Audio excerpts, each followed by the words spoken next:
Much of my life, I have bucked norms, running into the walls of small boxes that have been constructed to define human beings.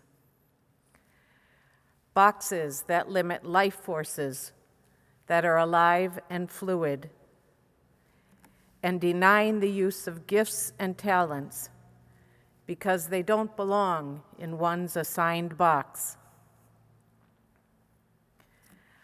I feel and acknowledge the devastating pain with people who have been hurt, dismissed, ridiculed, hated, beaten, and even killed because of someone's use of their religion and ignorant interpretations that decide who is and who isn't made in the image and likeness of God.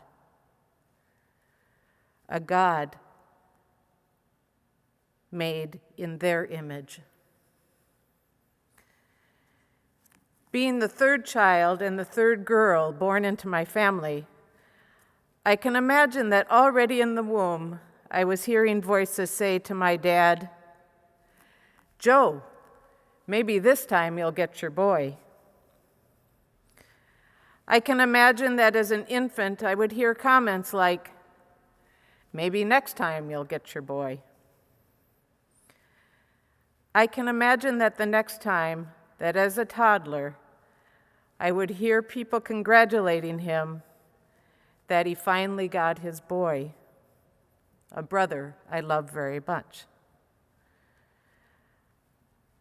I can imagine and believe this was all unconscious. It was the norm in a world where males are generally seen as greater than. And I know I was undeniably loved. As I grew, so did the frustrating and painful impact of the walls that was male and what was female. When I'd go with my dad on the milk route as he delivered milk to stores, and the managers would see me following behind him carrying a milk case, they'd say, "Are you going to be a milkman like your dad when you grow up?" And my dad would simply correct them. "She's a girl." And then there was my church, the Catholic Church. Boys were altar servers, though I did break through that barrier for a bit. But only men can be deacons and priests. And though there was a brief period in the history when I could give homilies, the walls narrowed again, and only the ordained can give a homily, which means, the men and male interpretations. Before I became conscious of how the Bible was being used to condemn and deny and justify violence toward people who did not fit the norms of certain boxes, I experienced it.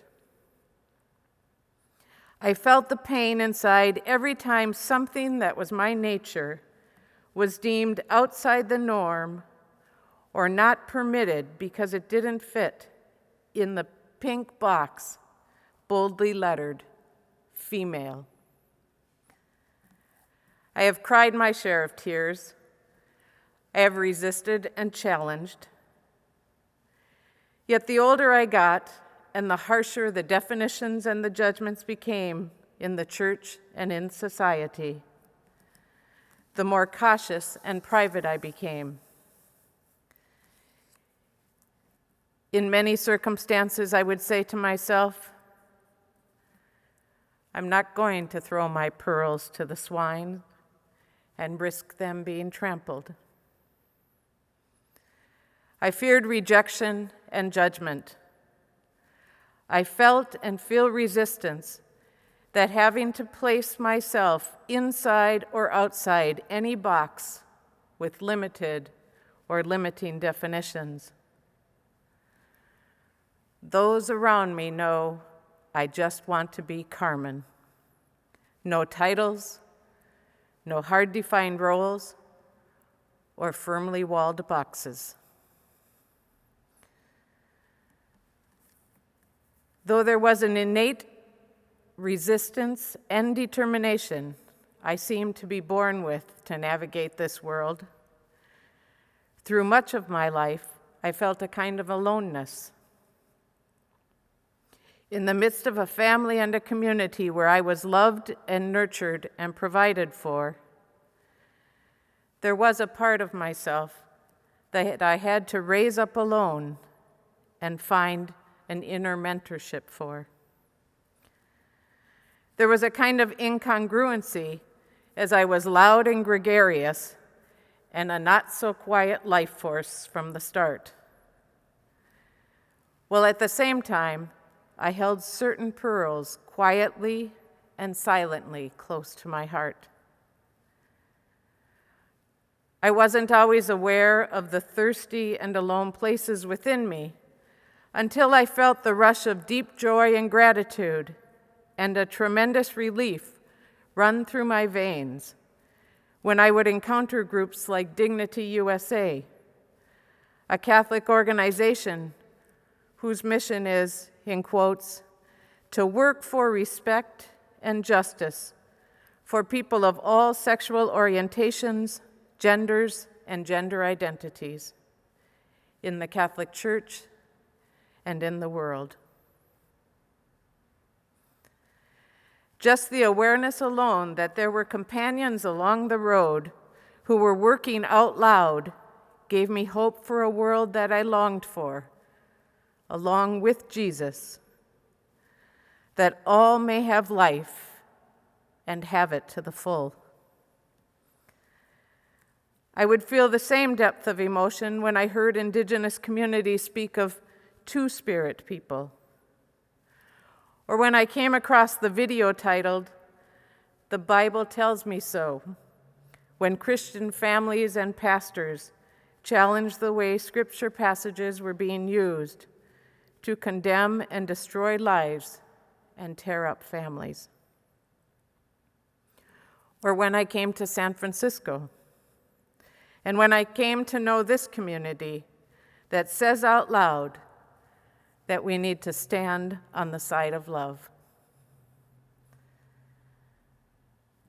Tears of frustration and pain and anger still do flow as I witness and experience the violating and violent use of scripture and religion to define me or anyone, which promotes hate and discrimination. Yet, I have no doubt that I was loved into being by my parents, who were brought up inside the same boxes and limiting and distorted interpretations. I look in the mirror and see reflections of my father and my mother. I recognize traits and values from both of them that I am deeply grateful for, as I have not been destroyed, but only strengthened and emboldened for the work yet to be done, for all to have life and have it to the full.